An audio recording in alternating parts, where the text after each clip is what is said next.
Dobar dan i dobrodošli na NXS Web TV u još jedan kratak video koji smo pripremili za vas, a ovoga puta ćemo na brzinu pregledati glavne opcije novog Windowsa 10, odnosno sa trenutno technical previewa koji traje negdje do sredine aprila.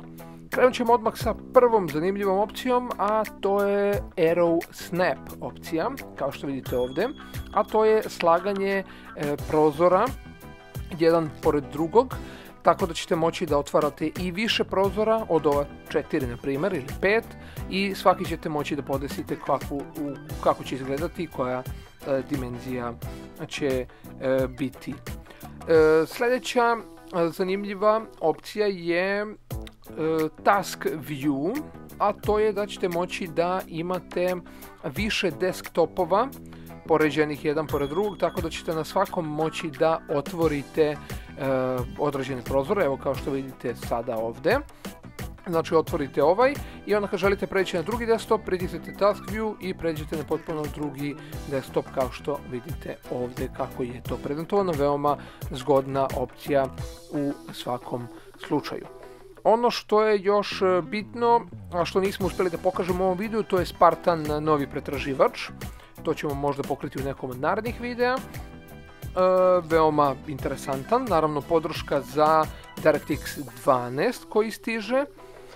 Ikonice kao što vidite su potpuno drugačije, boje su nekako življe, ali generalno funkcionalnost ostaje ista.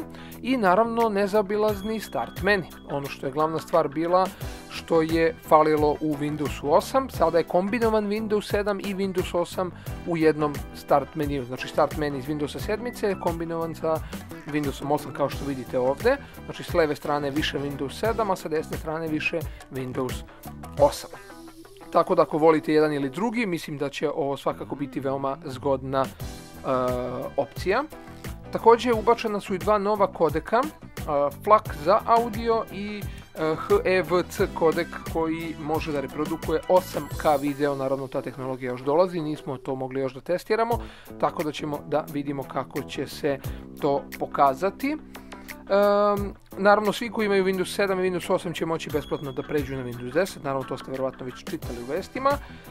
I Cortana je naravno unapređena što se tiče samog pregledanja i traženja sadržaja, tako da mnogo bolje komunicira sa vama. To bi ukratko bilo to što smo pripremili za vas što se tiče tih opcija, a vi naravno ostanite uz NXS Web TV do nekog sljedećeg videa. Veliki pozdrav, ćao!